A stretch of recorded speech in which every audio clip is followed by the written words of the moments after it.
Well, welcome back to the agenda with your Missoula County Commissioners. I'm Commissioner Dave Strohmeyer. I am joined today by my good friends and colleagues, Juanita Vero and Josh Slotnick, and also joining us is Paul Parson, Montana Restoration Director at Trout Unlimited. We're going to talk a little bit about stream restoration up the 9 Mile and maybe other topics also. And I should let the listeners know that this is our second try with this podcast. Yes. The last time we had Paul on, the power went off, I believe. And so we are starting from scratch today. So welcome, Paul. Thank you. Yeah, thanks for having me. So, Paul, tell us about this restoration project up in the 9 Mile. I know that's a big deal, like saying, hey, so what have you been doing for the last 10 years of your life? But a lot of the folks who are listening to this don't know about this project. So if you were to run into somebody who didn't know about it, and you said, yeah, I'm working on a stream restoration project up in the 9 Mile, and then they said, well, what's going on? What would you say? Well, I would tell them that this project and series of projects has been going on for over 2 decades.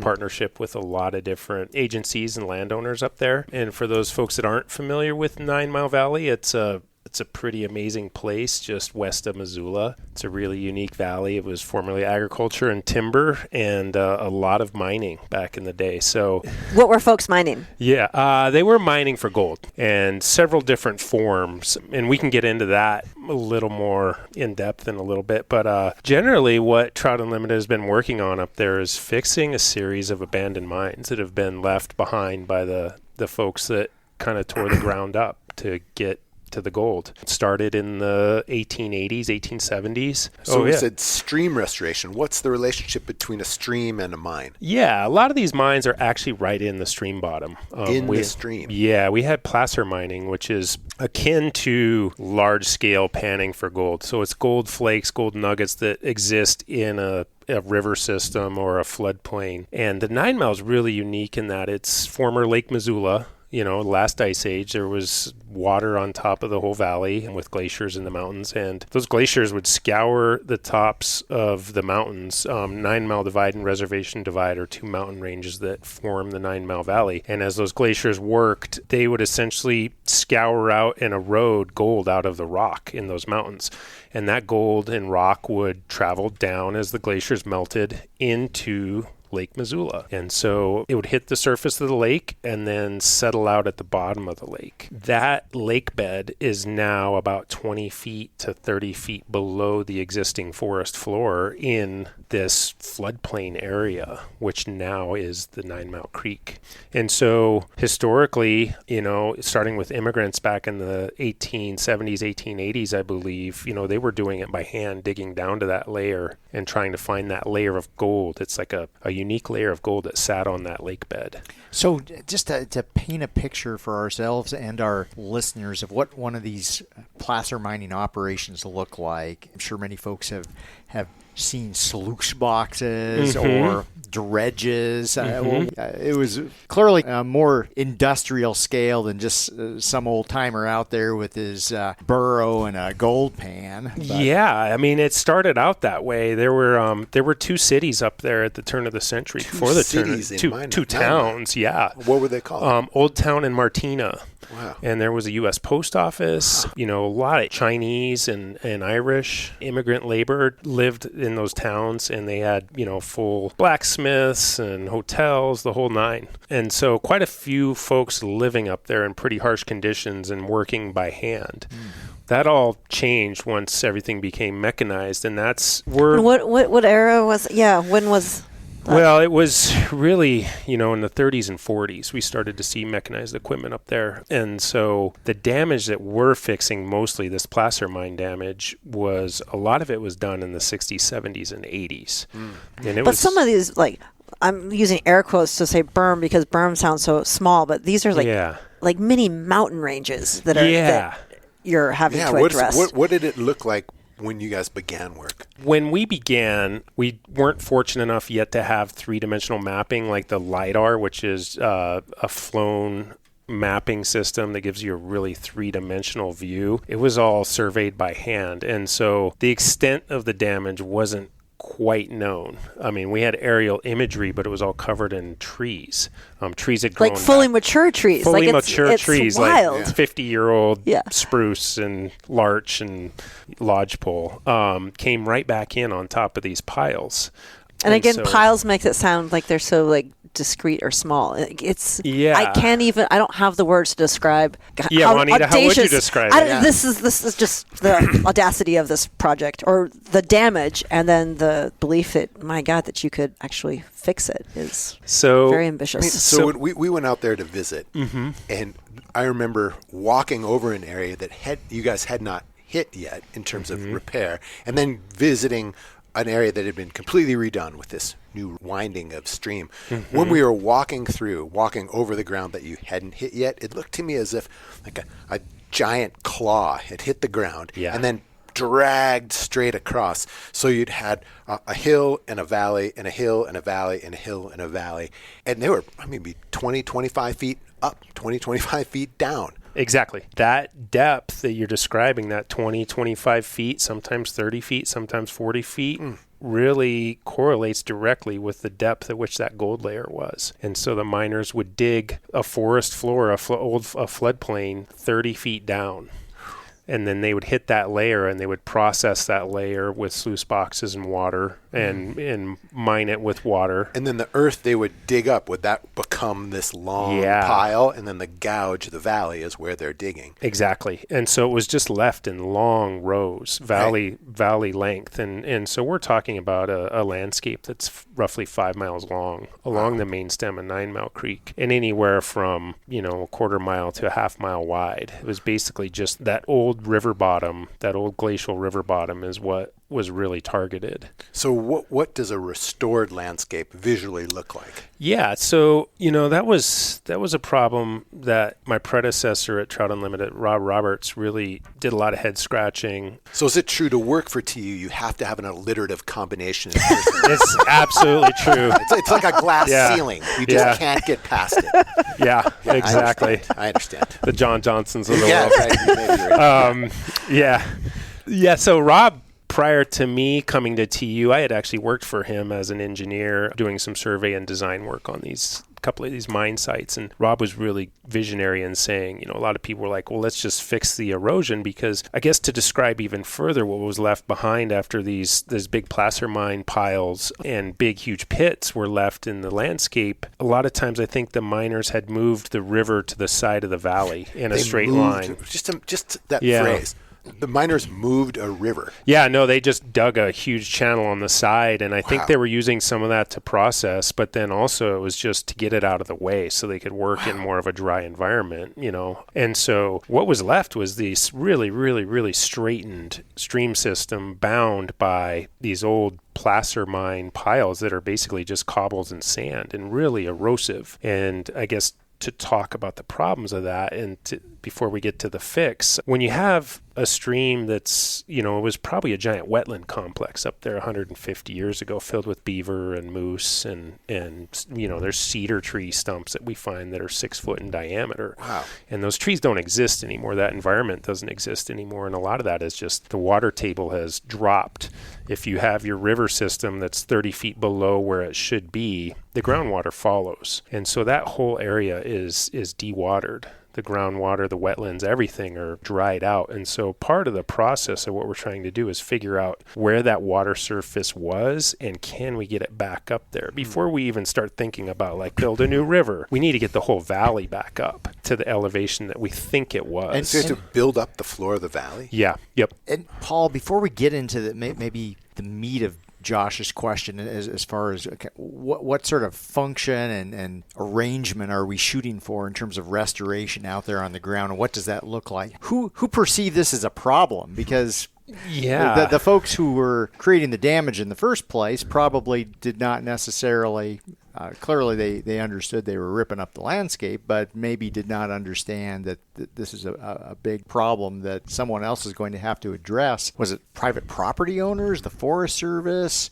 Who came to Trout Unlimited and said, we've got an issue here and we need help figuring out how to fix it? Yeah, no, that's a great question. I think that a lot of people still can walk those piles in areas that we haven't fixed yet and not understand that it's a completely messed up ecosystem, because you see the water, the creek, the fishing's okay. It's not great. It's okay. And those placer mine piles are completely covered in vegetation. And so it doesn't look too bad, especially if you're there in May or June. It's just green, green, green, like the 9 Mile Valley is. I guess to answer your question, Dave, on who really, I think it was really a big combination. And Ralph Thisted, an old rancher up there who passed away several years ago, was really a steward of the landscape. And he's a part owner. His family was part owners of some of this land. And I think, he told me a story. I would visit with him every once in a while, which was a real treat to be able to sit down with Ralph Thisted and listen to stories. But he told me a story of when he went off to World War II, and then he came back, and a lot of that area had been mined.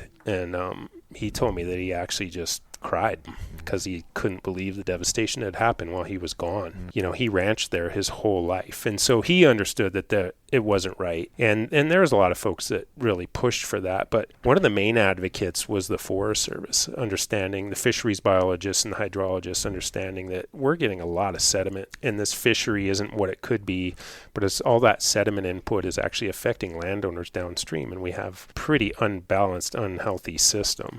And so why couldn't the Forest Service, here's a plug for TU, why TU? Why does Trout Unlimited come in to save the day? Yeah. Why is Trout Unlimited the vehicle? I ask that often, why is there a nonprofit cleaning up abandoned mines across the West? I guess the simple answer is no one else is doing it. It takes a lot of coordination and collaboration, and that's something I think that Trout Unlimited is really good at, is we can pull together a lot of different resources and get everyone pulling in one direction.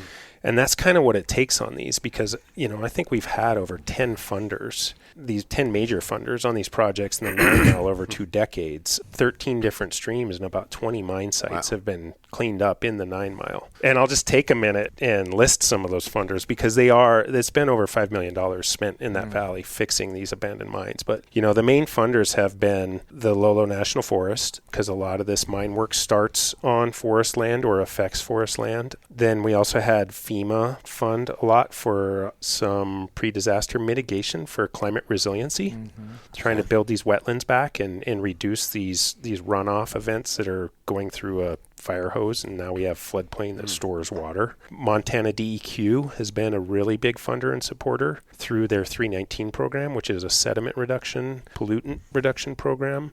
Montana DNRC, teamed with Missoula County, has also been a big funder through their abandoned mine cleanup program. The RDG Way to go, program. Missoula County. Yeah, Missoula County. And this is a plug for Missoula County. The staff at the county have been one of the strongest partnerships. When we need anything, they're there. Always willing to help with grant writing, helping with reporting. The staff have been so good to work with at Missoula County, like a true partnership. So it's interesting. All the funders you mentioned are public, which I guess kind of makes sense. This is public land. The cleanup is public. But unlike a Superfund site, the entities that were principally responsible for the damage aren't available. That was just an observation. I wanted to go back a little bit to some of the questions on the land stuff. You said lifting the valley floor up. Yeah.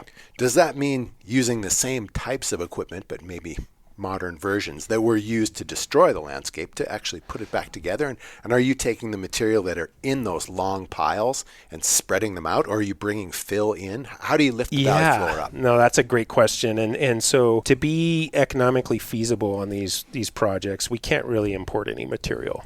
And we recognize that some of this material has washed away, gone down the 9 Mile into the Clark Fork, and it's probably sitting behind a dam in Thompson Falls or Noxon.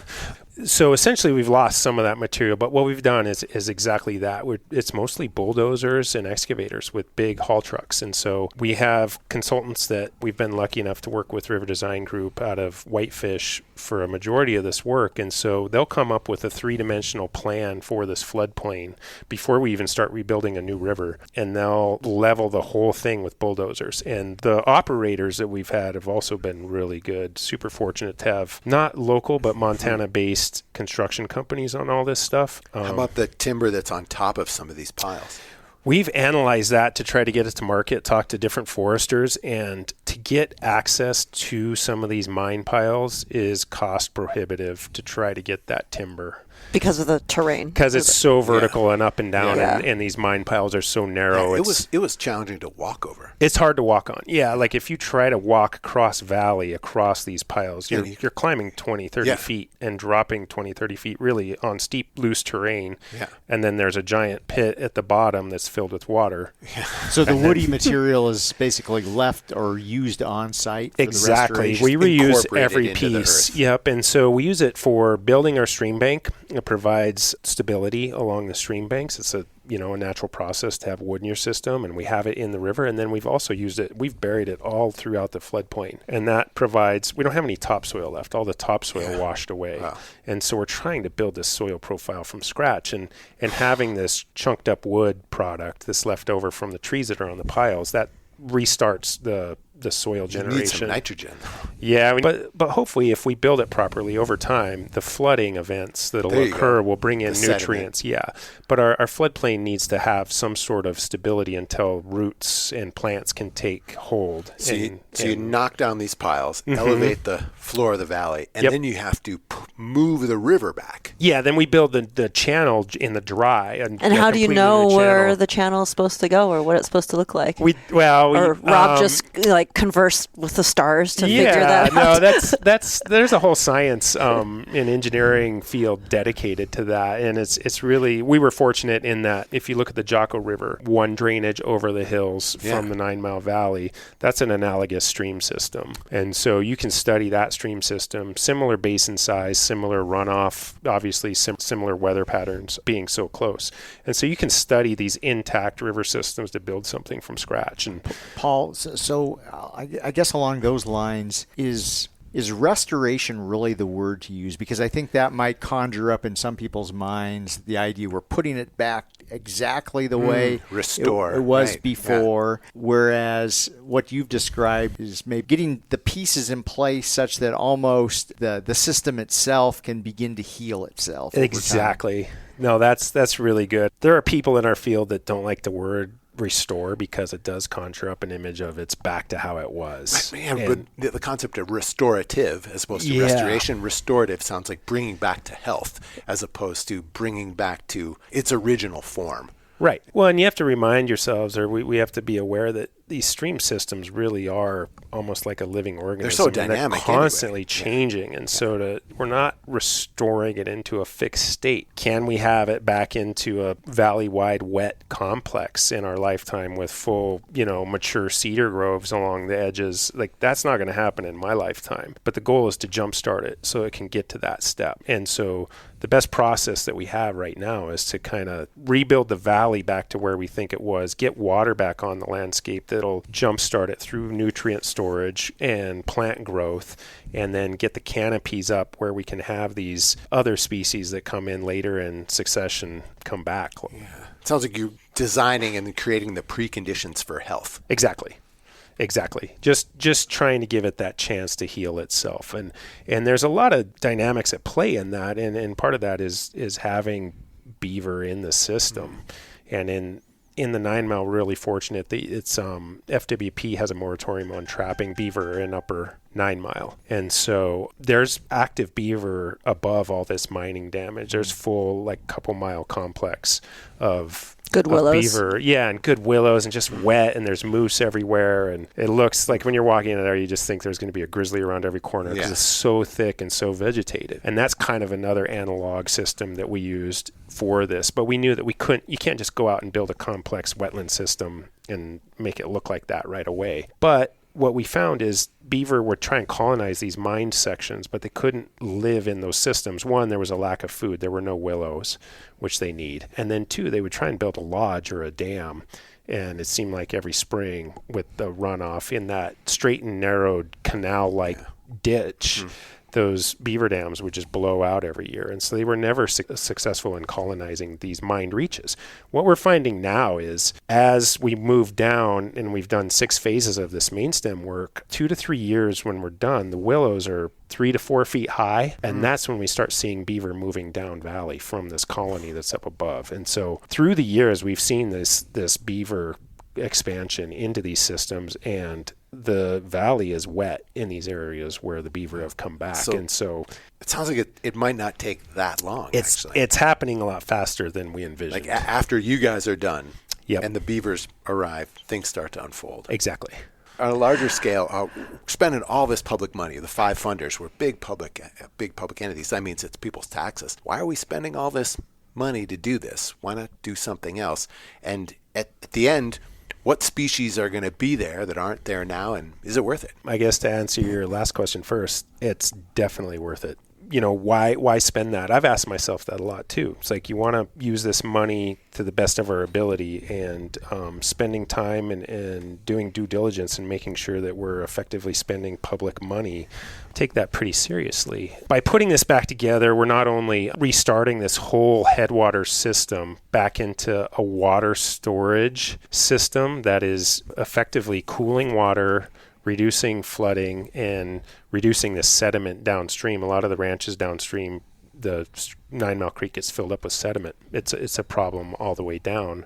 Death by 1,000 cuts is what we call it. And so if we can start put this back together, reduce stream temperature, store more water, cold water that then is released later in the year. We have cold water downstream that's coming from 9 Mile from this restored work. And so what does that do? It was really habitat limited when we started. If you have these fire hose ditch systems that during spring runoff are just raging with all this confined water, that's when our native fish, cutthroat, are going upstream out of the Clark Fork to spawn. And they, back in the day I was reading that they called 9 Mile the fish factory of this part of the Clark Fork. It was really good spawning grounds. But that didn't exist, and it couldn't because there wasn't any spawning gravel. It was just the flows were too intense for fish to get up in the spring when they were wanting to spawn. And if they did make it, there wasn't anywhere to spawn because all the rock was too big because the gravels that they spawned in, down. They were all down in the Clark Fork behind the Thompson Falls Dam. And so now that we've dispersed that energy, made this floodplain where the water can flow out and the velocities in the stream are way lower, those fish are now making it. They're coming 20 miles up to spawn. Wow. And as soon as we finish a restored reach the next spring, there's giant cutthroat and rainbow in there spawning in the spring. You can go look at them, look at their spawning reds. It's really cool. And so what we're seeing now is not just stunted old fish. We're seeing all age classes of fish from little fry all the way up to, fully mature fish. They're still coming up there to spawn, then heading back down to the Clark Fork. And so our species up there are mostly cutthroat and rainbow and hybridized cutbows. We're starting to see more brown trout, which isn't a great thing for us. I mean, they're fun to fish for, but what that's telling us is the water's getting warmer and the habitat isn't as great. But that's happening all over western Montana. We're seeing brown trout kind of nose into these areas where they previously didn't exist. And then there's a lot of non-native brook trout up there. And that's, I think, a byproduct of a lot of these old mining ponds. They really thrive in this warmer, worse quality water than our native fish. There were bull trout in 9 Mile Creek for a while, but we have done eDNA sampling in there with Fish, Wildlife, and Parks. And when do you think they were last there?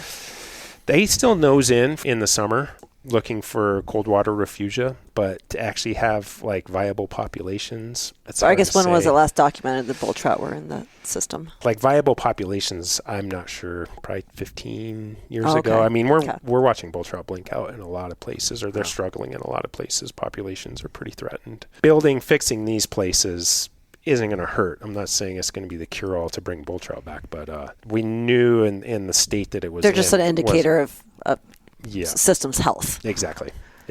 Along with that too, to not just tout the benefits for trout, you look at when we have these big wetland restoration projects, is essentially what it is, floodplain wetland restoration. The amount of songbirds and migratory birds that have come back is just unreal. If you just go up in the morning and sit in some of these restored reaches and listen to how many birds are there, it's phenomenal. On the project sites, we have wolves moving through, lots of moose, lots of elk. It's just a lot better place for all animals than 5 miles of mine piles. It sounds like this is a great case study that could be replicable elsewhere in the country or the region. Have you seen that be the case? Have you seen folks look to this project as an example of what could be done? And secondly, any lessons learned as you're doing some trial and error, all based in science? Yeah, it has been a lot of trial and error, and I've been really fortunate to have these series of projects in succession where you get to analyze it 1, 2, 3, 4, 5, 6, 10, 15 years after it's been done and see what worked and what didn't. So, yeah, I guess to answer your question, there have been quite a few people visit the site and take ideas. So I think that we have definitely provided an opportunity for people to come and study this and analyze it. There's been, I think, 3 master's thesis come out of that, out of the 9 Mile, lots of undergraduate research. Right now we have a carbon sequestration study going on. It's actually some Trout Unlimited scientists that are doing that, looking at how much wood we've buried and thrown back in the earth. Yeah, that's just in its infancy right now, but that's a question that people are asking, like, how can we store carbon on these giant landscapes? And what we've been doing actually is a good fit for that, where we're burying trees and wood in the floodplain. But I guess I can't remember your second question. Oh, and as you're doing this sequentially, undoubtedly you've learned some lessons along the way. That worked. This actually didn't work. We're going to have to try something different. Any of those that rise to the surface in your memory? Yeah, I think one thing I would tell anyone getting into the restoration world is don't count on coming back. What do you mean? Well, you get funding for a certain project. Funding's hard to get. Like I said, we have so many funders. There'll be 5 or 6 funders when we go to construction next year. So it's been 3 to 4 years of grant writing to make one construction season happen. They don't want you coming back for money. You got to finish. You do what you tell them you're going to do. And so don't leave things behind. And that's a lesson that I've learned the hard way in the past, in that we left some of those mine piles because we didn't have enough money, and it was going to be another $100,000, $200,000 to move more mine piles. And we thought, well, we have enough valley width and it works, it's fine. But I look at it and I'm like, oh, we're not going back, and those mine piles are still there. They'll be there forever. Yeah, it's like so do a smaller geographic area, but thoroughly. Yep. And I'm just eager to get down valley. Yeah. And so that was our second phase that we did. A question about economics. Thinking about how much wealth was pulled out of this ground and the expense that it's taken to attempt to be restorative in how we treat it now. Does it balance out? Do you think humanity extracted more wealth? If we're not even thinking about the inherent wealth in ecosystems, just the dollars, was more pulled out or spent putting it back together? I ask myself that all the time. We have no way to know. I mean, but the folks who are mining this, they didn't become filthy rich doing this. No, they didn't. And people always ask me, like, were they finding gold? And I just think back to if it's a 1 or 2 person operation back in the 60s and 70s with a bulldozer and some other equipment that they're piecing together, they were finding gold. And if they weren't, they were leaving. And that was the case. I think the guy that did a lot of this last swipe at 9 Mile, he picked up and went to Lincoln when he was done. Is this kind of mining a little bit like gambling? I think it is. I think mining is sometimes gambling. And the potential for a big windfall encourages people to do things that maybe they wouldn't do otherwise. Yeah. I think that's exactly right. My grandfather. The scofflaw? This is a different one. Different one. Okay. Different one. More law abiding than the other one, but nonetheless, we can do an episode on that guy sometime. Nonetheless, he had a silver mine in southeast Alaska, and it was total speculation. He had another business, a fish packing business, that basically bankrolled the silver mining operation. I don't think he ever broke even on the silver mine. In fact, he probably lost money on it. Wow. Yeah. I don't think that's uncommon. Yeah, no, it's not uncommon for mines to stop production and they run out of what they're trying to get.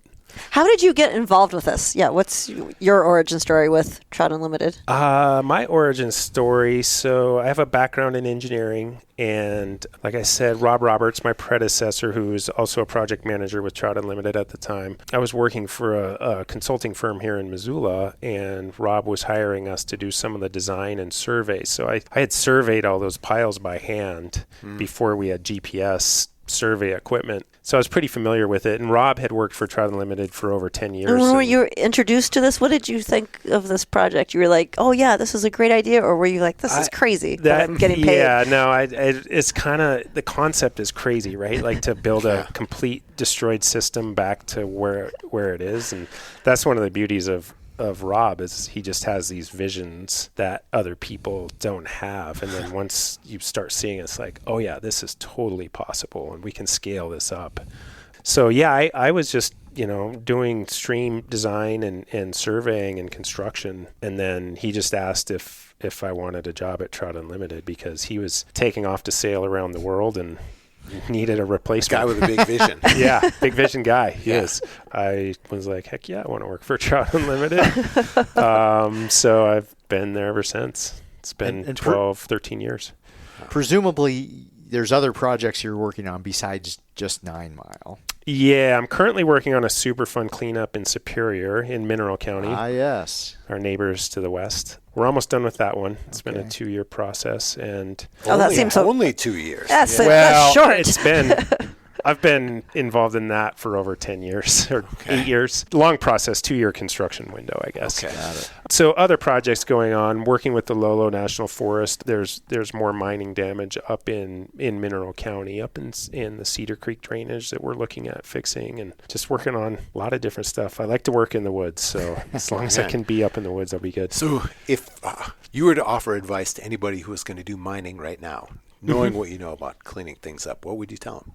Well, to start off, I'm not anti-mining because we all need metals. Yeah. I think we just have to think beyond the 20-year life cycle of these mines and make sure that there is a way to clean them up. And oftentimes it's not the sites themselves that are the hardest to clean up and remediate, it's the water. Is there going to be a long-term effects to the water systems? So take 9 Mile as an example. Is there, or anywhere where placer mining could be a possibility, is there a way to do placer mining in a more environmentally sensitive manner or not? Is that just not the... Is it, how sensitive do you want to call sensitive? Yeah, so I guess in the... it's on a scale, right? I think that there's ways to responsibly mine. I don't think anytime you're bulldozing wetlands and streams, and there's ways to do it where it has less of an impact. Hard rock mining is a whole nother story, and we didn't really... What does that mean?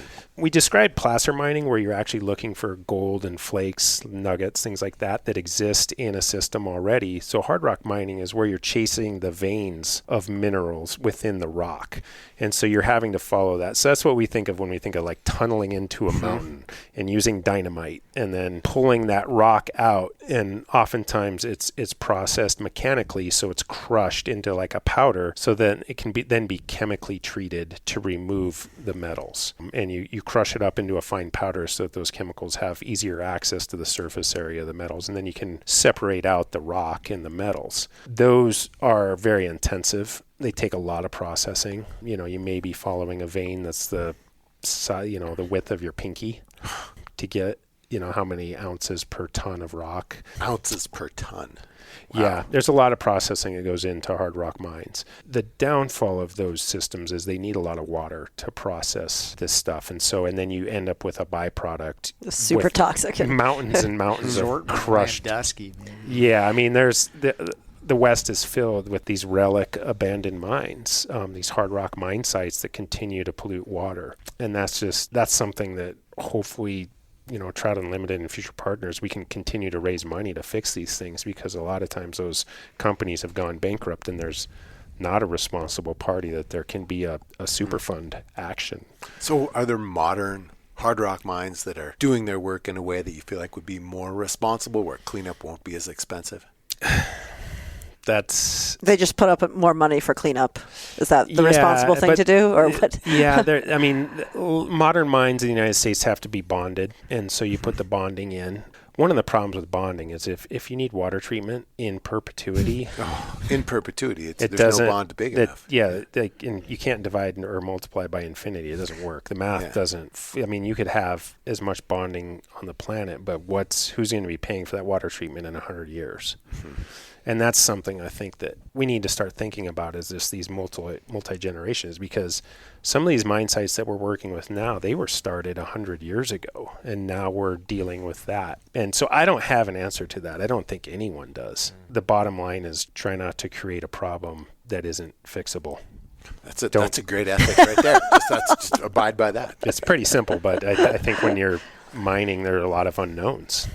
In the sort of work that Trout Unlimited does relative to this sort of restoration action, whether it's 9 Mile or anywhere else, is there any potential liability? It's kind of a bit of a loaded question because a few years ago I had the opportunity to testify before Congress on potential Good Samaritan legislation, and Trout Unlimited was at the table with me there, and I believe a piece of legislation finally got over the finish line this last year on this topic. So could you talk a little bit more about this? No, Dave, and thanks to you for going back to DC and testifying and being a part of that. So Trout Unlimited has been working on this liability issue for as long as we've been working on abandoned mines, because the way the laws read, if you touch a mine to clean it up, you actually own it. And so we've been real hesitant to work on some of these sites without liability protections. And so what Dave was describing is the Good Samaritan law was just signed by President Biden 2 weeks ago. It's been a long time coming, bipartisan support to pull this together. And what it'll do is it'll allow organizations like Trout Unlimited we can now go work on a mine site without fear of owning in perpetuity the liabilities on that mine if we're acting in good faith. It's to be seen. It doesn't come with funding. These projects are really expensive, in the millions usually for hard rock mine cleanup, but it's a huge step for us to be able to start to tackle some of these mines. That's great. So, Paul. Yeah. Science, engineering, ecology, all of these are artifacts of culture. They are, in a sense, what we decide to do as a culture at any one moment. When you don't have your science and engineering and ecology hats on, you dabble in culture. Have you in the recent past run into something you thought, wow, that was really memorable? And I'm thinking this could be a podcast or a book or just a thought you heard somebody express somewhere, something so valuable or memorable you'd want to pass it on. Oh, man. Yeah, I've been reading a book called Opportunity Montana about the town. Yeah, well, it's really about the legacy of the Upper Clark Fork and the mining and the impacts and just socioeconomics of a lot of times these mining legacies and these impacts unduly affect poorer communities. Always. Yeah. And so that's kind of, it's been on my mind a lot, as we work in Mineral County and we work in some of these rural areas. Who wrote that? Gosh, I can't remember his name. He's a local guy. I can look that up. When we took the dam out, the greater we took the dam out, didn't we move a bunch of that sludge? That's where it all went. And people in Opportunity are wondering why it didn't stay in downtown Missoula. We thought about putting it in the upper Rattlesnake, but they said no. Yeah, Brad Tyler. Tyler, yeah. That's a good book. Well, thanks, Paul, for joining us. Yeah, thanks so much. Thanks for having me. Congratulations for the good work up there. Yeah, what a great way to spend your working life, man. I feel I'm lucky. Really, really lucky to do what I do. Thanks, 9 Mile's lucky to have you. Yeah. Thanks for listening to The Agenda. If you enjoy these conversations, it would mean a lot if you'd rate and review the show on whichever podcast app you use. And if you know a friend who would like to keep up with what's happening in local government, be sure to recommend this podcast to them. The Agenda with the Missoula County Commissioners is made possible with support from Missoula Community Access Television, better known as MCAT, and our staff in the Missoula County Communications Division. If you have a question or a topic you'd like us to discuss on a future episode, email it to communications@missoulacounty.us. To find out other ways to stay up to date with what's happening in Missoula County, go to missoula.co/county updates. Thanks for listening.